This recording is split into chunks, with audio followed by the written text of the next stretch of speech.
Oh my gosh. Is that Jer Bear live on YouTube right now? Of course it is. How's it going, guys? It's been a while. There's a few things I want to discuss, and I'm gonna because that's a distraction to my live stream. I had to move that out of the way. But yeah, I'm back, and I hope you've all been doing well. My name is Jared Fuller, aka the Jer Bear. I'm here for an encore presentation of I guess you call it the Sunday video update, although it's a Saturday. It's a hot, muggy summer afternoon in July. I'm glad you could be here to join me live or to watch the replay later on. Yeah, I've kind of changed in my looks a little bit. I've let my scruff kind of grow out. I'm here today because there's a few things I need to talk about. And so I'm going to get more into this probably tomorrow without getting too specific on details. But there's a reason I've been gone for 3 months.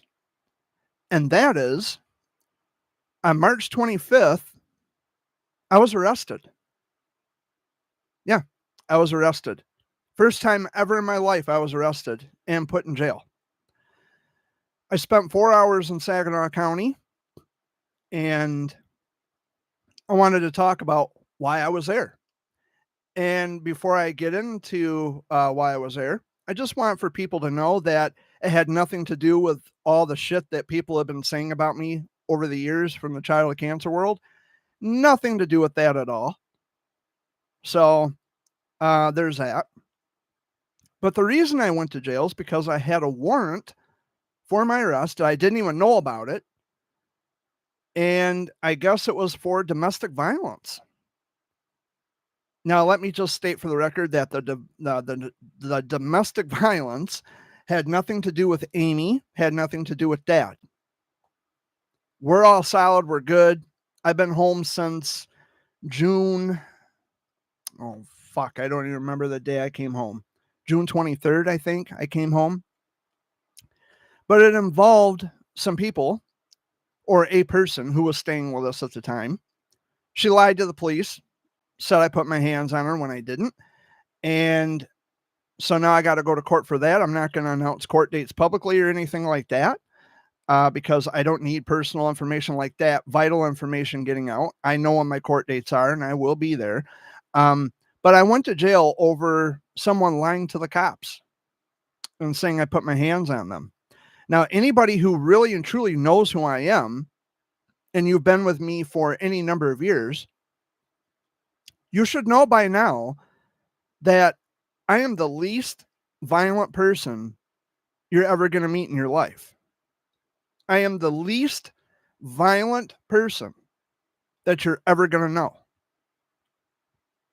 So when I'm being picked up on a warrant for domestic violence, a charge which, by the way, didn't even know existed until the cops showed up, that really is a black eye on my personality, because I know that I'm not a violent person. I'm not a harmful person. I can be outspoken. I can be opinionated, but I'm not violent. I don't condone violence. I don't endorse violence or encourage violence. So when someone tells me that I have a warrant for my arrest for domestic violence, I don't know what to say. I don't know where to go from there other than what the fuck?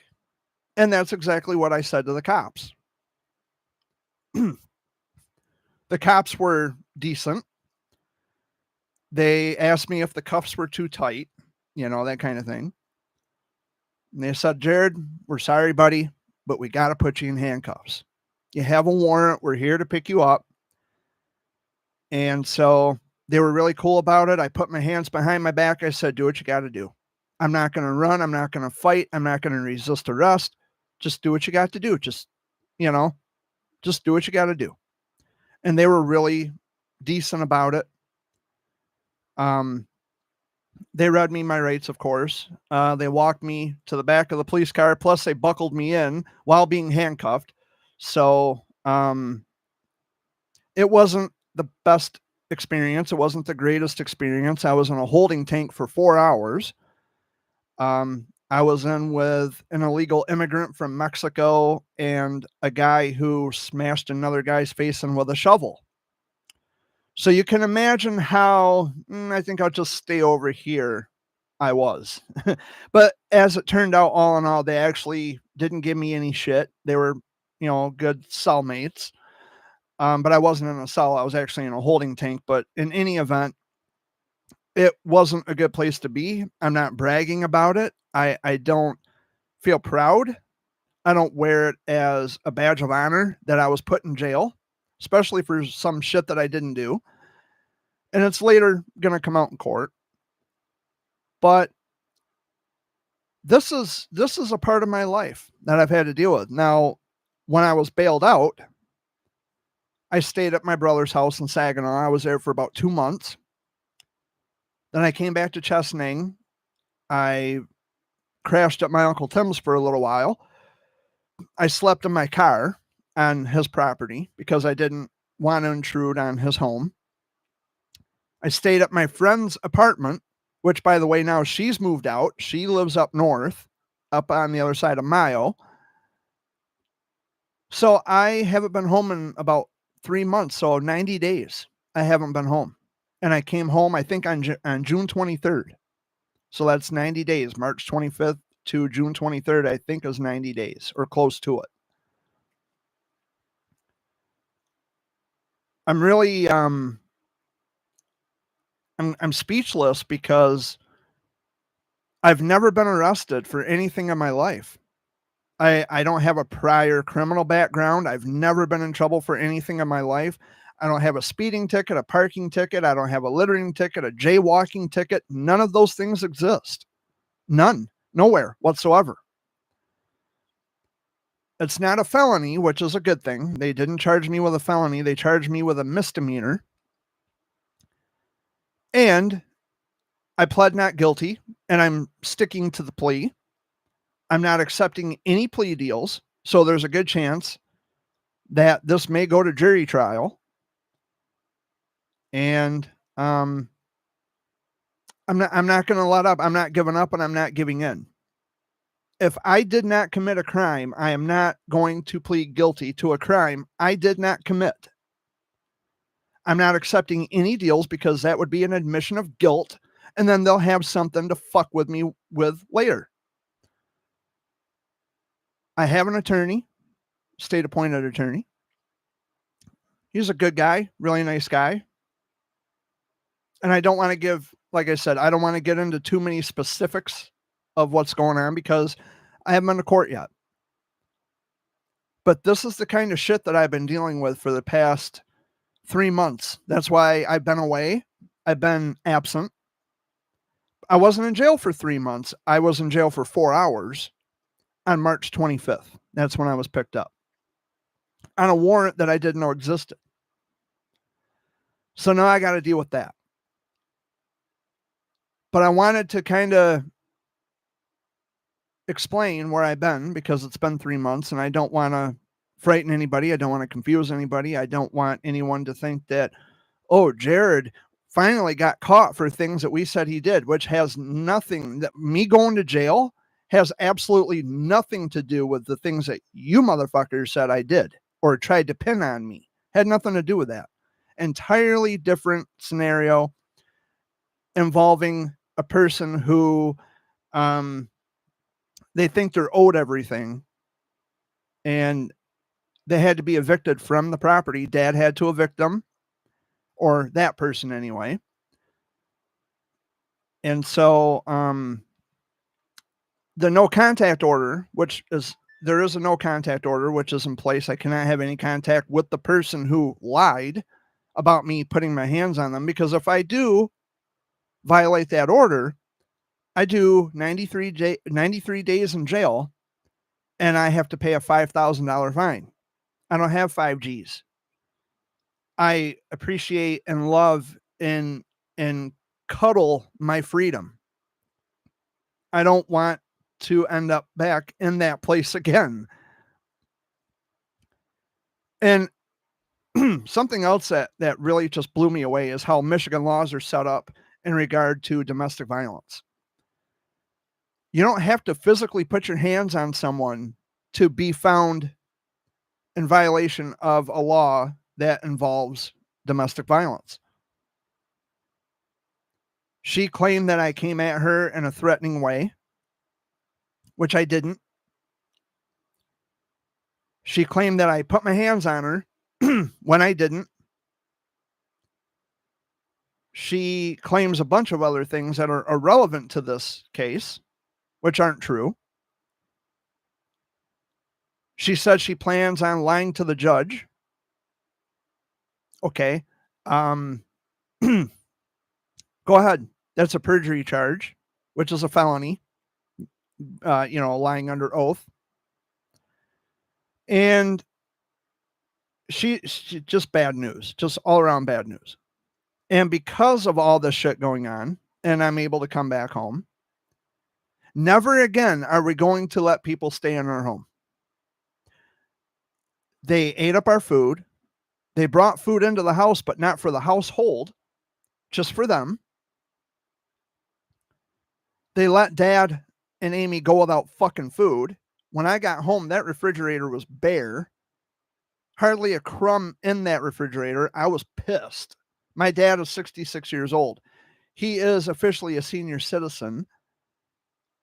And that technically would be considered elder abuse because my dad is officially now a senior citizen.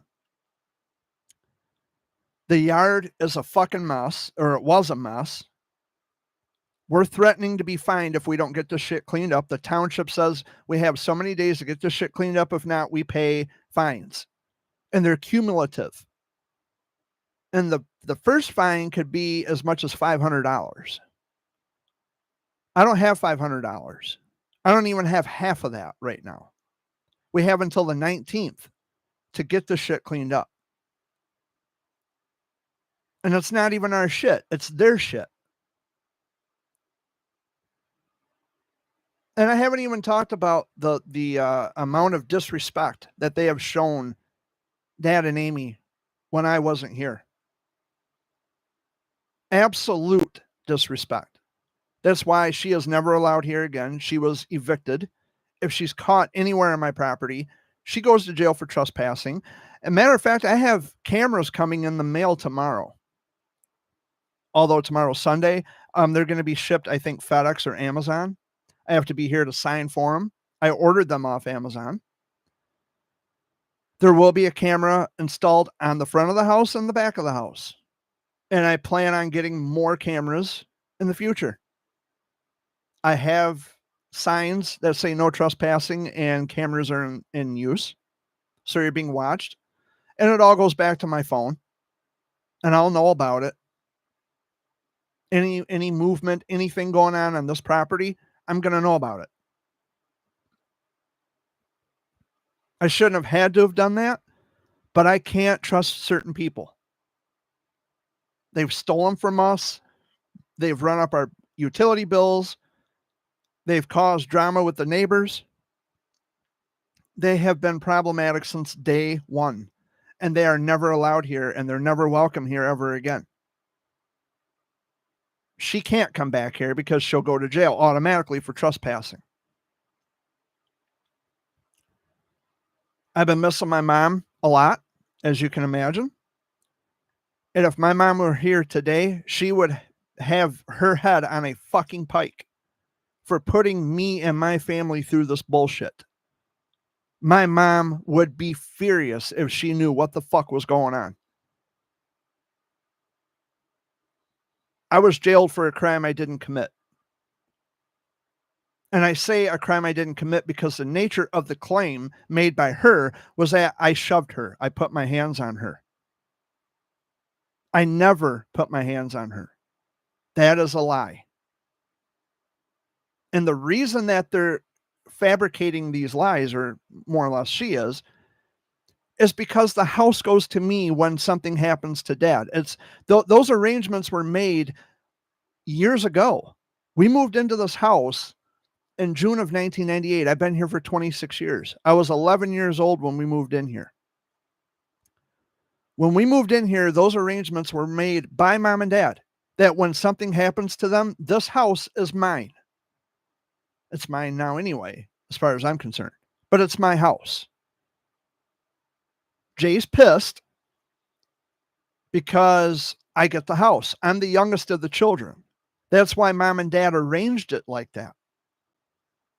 When we moved in here, he was already married and had a family of his own. He was married, had kids. They lived in a trailer park out in Kochville, out by Saginaw. It didn't seem to affect him then. He had his own life. He had a baby. Baby number 2, actually.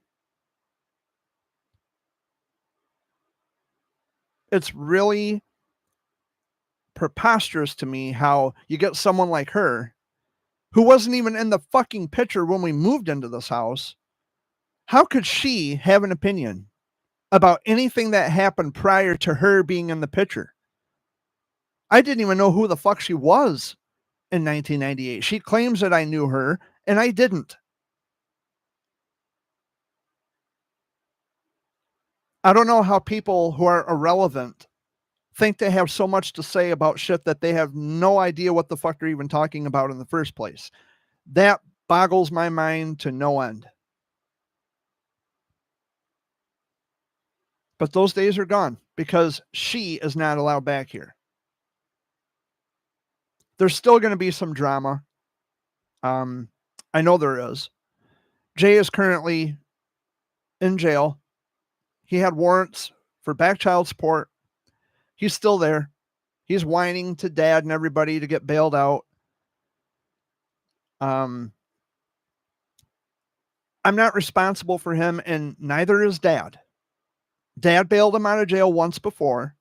They never bothered to pay dad back a fucking penny. When I was put in jail, I paid dad back what I owed him. $232 because it was 10% of $2,000. That's what it was set at. So dad got the money and I paid dad back. Whereas when Jay went to jail, it cost him $600. Dad had $600, got him out of jail, but they never attempted to pay him back, not even $100. And she signed a paper stating that she would agree to pay dad back. Dad made her sign a contract because I printed it out. That's how I know. So she's found to be in violation of that contract. Not to mention if she's found to be lying in court, if she even shows up to begin with, that's going to be another charge. She's just given herself enough rope to hang.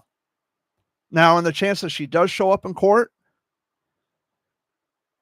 she's going to lie. She's going to say anything and everything to try to get me in additional trouble.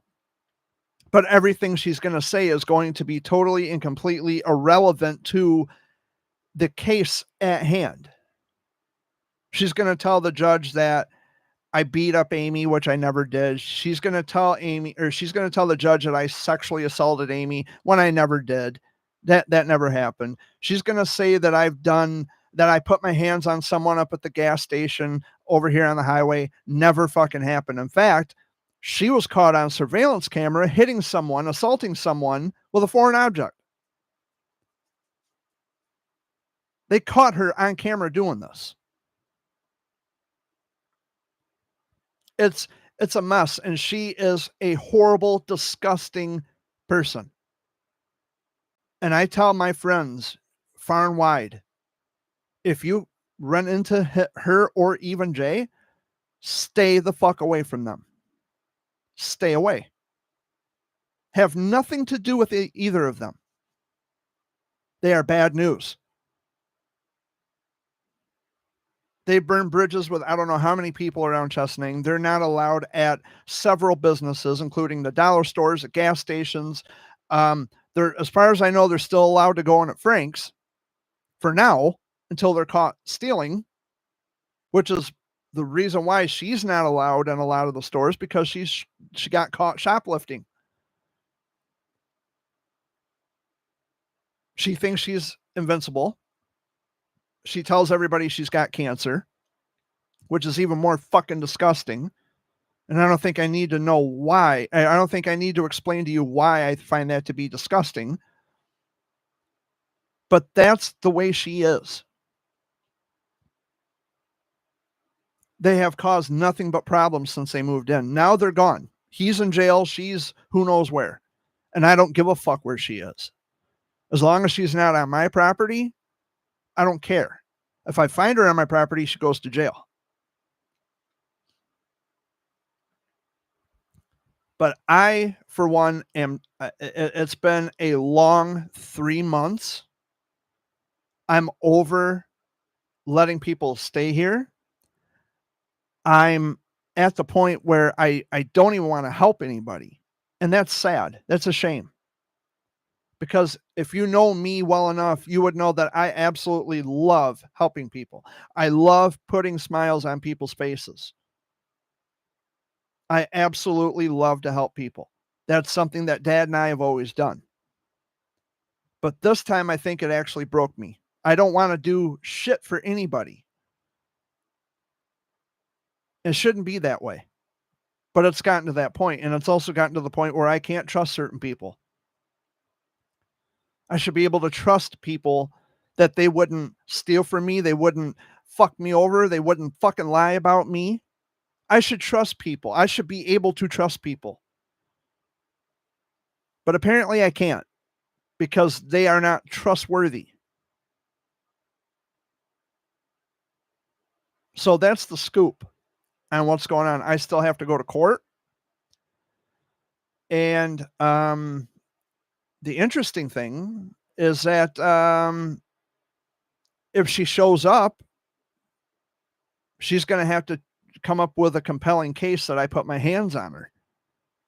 But I know she's going to say all kinds of things that are irrelevant to the case at hand. I'm prepared for it. I'm not going to react to it. I'm just going to look at the judge, keep a straight face, let her say what she's got to say if she shows up in court.